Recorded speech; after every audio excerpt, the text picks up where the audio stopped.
ازيك يا ورور؟ ولو عايز تعرف يعني ايه ورور اتفرج على الحلقة الأولى. صحصح بقى معايا وركز واسمع الكلمتين اللي أنا جاي أقولهم لك في تالت حلقة من حلقات مشروع ممكن من إنتاج أثر.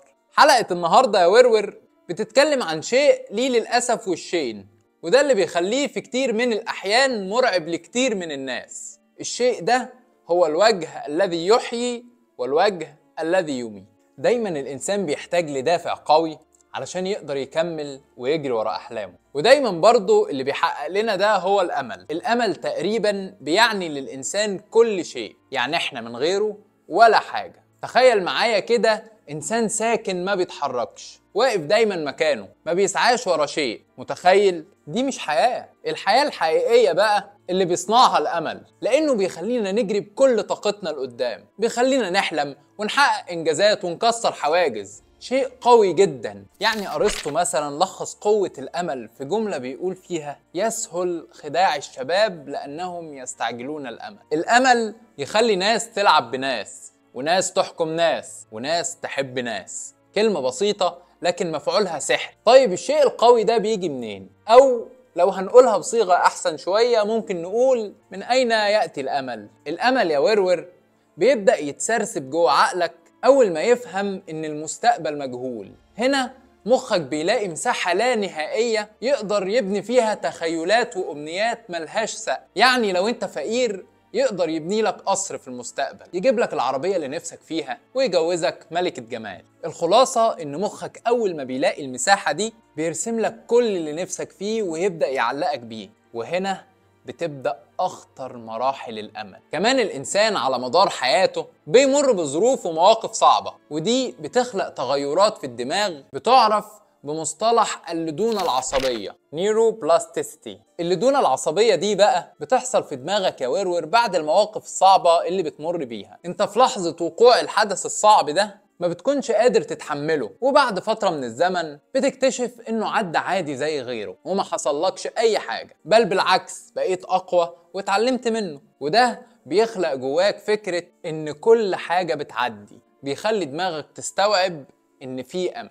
لكن رغم كل اللي انا قلته لك ده يا ورور بيفضل الامل ليه وجهين: الوجه الذي يحيي والوجه الذي يميت. وهنا بتكمن خطورته، لأن زي ما هو قادر يخليك قوي، قادر في لحظة يصنع منك إنسان ضعيف جدا وجبان. الأمل لو ما قدرتش تتحكم فيه بكل سهولة هيقتلك، لأنك ما ينفعش تسيب كل المساحة لعقلك يرسم ويخطط لحاجات خيالية ويبدأ يعلقك بيها واحدة واحدة، وهوب تتفاجئ إن الواقع مختلف وإنك مش هتقدر تحقق كل اللي عقلك رسمهولك. وهنا بتبدأ الانتكاسة الأكبر في حياتك، الانتكاسة اللي ممكن تسبب لك اكتئاب وتأثر على صحتك النفسية بشكل كبير جدا، وتهز صورتك قدام الناس، وتهز صورتك قدام نفسك. وكل ده بسبب انك ما قدرتش تتحكم في كم الأمل اللي داخل عقلك. والأخطر بقى من صحتك النفسية يا ورور إن ربنا سبحانه وتعالى ربط بين اليأس والكفر، لأن ببساطة فقدان الأمل معناه عدم الإيمان بقدرة الله. ودي بالمناسبة كبيرة من الكبائر. الدنيا لسه قدامك، هتقع كتير وتحقق نجاحات كتير، وقعك مرة مش آخر الدنيا. اتعلم تكون واقعي، خد خطوات ثابتة، وخليك فاهم دايما إن الاعتدال في كل شيء مهم. خلي عندك دايما أمل، بس دايما خليك حريص. احسب وادرس خطواتك كويس وما تسيبش دماغك تسرح بيه، لأن كل شيء ممكن، لكن لما تدرس خطواته كويس جدا. يعني انت عايزنا ما يبقاش عندنا امل يعني؟ لا طبعا، بس كل اللي عايز اوصله لك يا ورور انك لازم تكون قادر تتحكم في الامل، تعرف ازاي تطوعه لخدمتك. طب ونعمل ده ازاي؟ اقول لك انا ازاي. الموضوع كله مرتبط بمدى قدرتك على التحكم في عقلك، تبقى قادر تسيطر عليه تحت كل الظروف المتوقع حدوثها، تبقى واخد لنفسك مساحة حذر صغيرة جوه مساحات الخيال اللي بيرسمها مخك من أحلام وأماني، تبقى مفهم عقلك دايما إن وارد يحصل عكس اللي انت متوقعه ورسمه، علشان لما يحصل ده تكون قادر تصنع أمل جديد بدل اللي اتدمر جواه،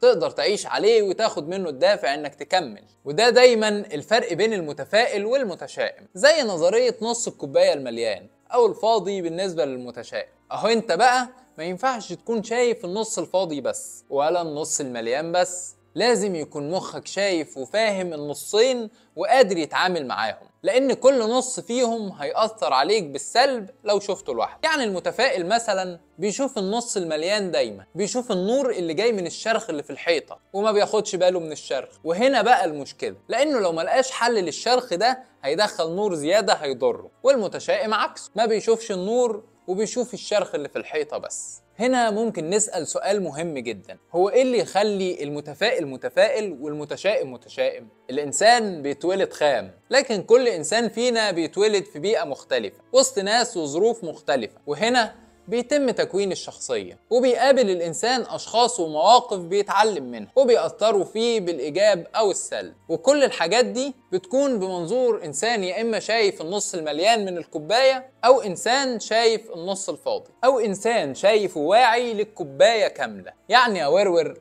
واجب عليك تختار انت بتحتك بمين في حياتك كل يوم. لازم تفهم ان البيئة اللي انت عايش فيها ممكن تكون سبب في فقدانك الامل. صحابك على القهوة بيأثروا عليك من غير ما تاخد بالك، اهلك في البيت بيأثروا عليك، البنت اللي بتحبها، اي حد بتشوفه باستمرار وبتقعد معاه ليه تأثير عليك ايجابي او سلبي. علشان كده لازم تختار حياتك، خليك دايما جنب الناس الواعية، ما تقعدش مع اللي سايبين نفسهم للدنيا تخبط فيهم، اقعد مع اللي عنده إرادة وعنده أمل وأحلام بتحركه. خليك ذكي، ولو استفدت من كلامي أو حرك فيك شيء اعمل سبسكرايب علشان يوصلك كل جديد، لعل وعسى أكون سبب يخليك تقتنع إنه ممكن. مع السلامة.